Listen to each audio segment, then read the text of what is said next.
Hi friends, నేను మీ సనీని. Welcome back to my YouTube channel Kiraak informations. మనకి ఇన్వెస్ట్మెంట్ అనగానే ఎక్కువ మందికి మొదటి గుర్తొచ్చేది ఏంటంటే ఫిక్స్డ్ డిపాజిట్స్. చాలా మంది ఫిక్స్డ్ డిపాజిట్లు చేస్తూ ఉంటారు. ఎందుకంటే అందులో సెక్యూరిటీ ఉంటుంది, అట్ ది సేమ్ టైం ఖచ్చితమైనటువంటి రాబడి ఉండడం వల్ల ఎక్కువ మంది మనం ఎఫ్డీల వైపు మొగ్గు చూపుతూ ఉంటాం.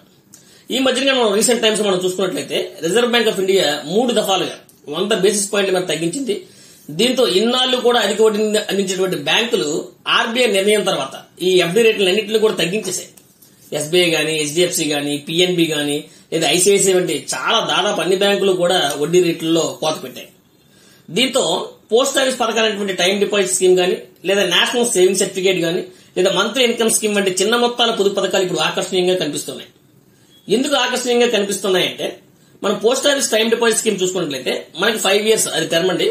దీనికి 7.5% వడ్డీ రేట్ ఇవ్వడం జరుగుతుంది. అంటే ₹1,00,000 మీరు ఇన్వెస్ట్ చేసినట్లయితే ఎవ్రీ ఇయర్ కూడా మీకు ₹7,800 వడ్డీ ఇవ్వడం జరుగుతుంది. At the same time NSC కూడా మనం చూసుకుంటే నేషనల్ సేవింగ్ సర్టిఫికేట్ చూసుకుంటే 7.7% వడ్డీ రేట్ ఇవ్వడం జరుగుతుంది.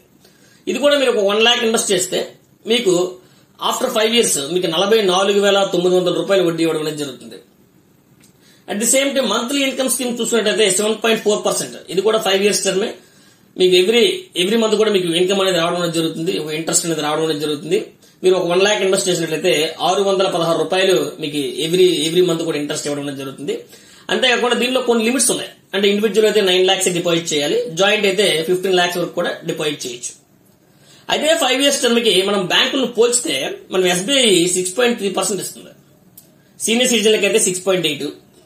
అదే హెచ్డిఎఫ్సి చూసుకున్నట్లయితే 6.4, సీనియర్ సిటిజన్లకి 6.9.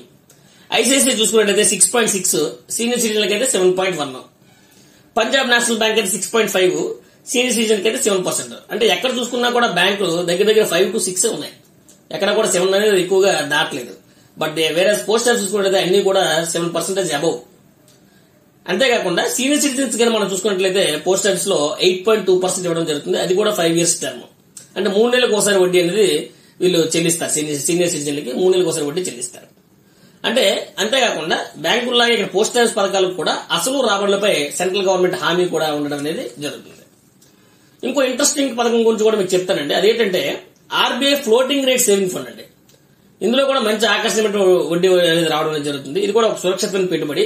8.05% వడ్డీ ఇవ్వడం జరుగుతుంది. అట్ ది సేమ్ టైం ప్రతి 6 నెలలకు ఒకసారి కూడా మీకు ఈ వడ్డీని క్యాలిక్యులేట్ చేసి మీ యొక్క బ్యాంక్ ఖాతాలో జమ చేస్తారు. ఇది ఎలా ఓపెన్ చేయాలంటే ఆర్బీఐ రిటైల్ డైరెక్ట్ వెబ్సైట్ కానీ మీరు యాప్ లో కానీ దీన్ని ఈ అకౌంట్ ఓపెన్ చేయొచ్చండి. ఇందులో మీరు ₹1,000 నుంచి కూడా ఈ బాండ్లలో మీరు మనం పొదుపు చేయొచ్చు.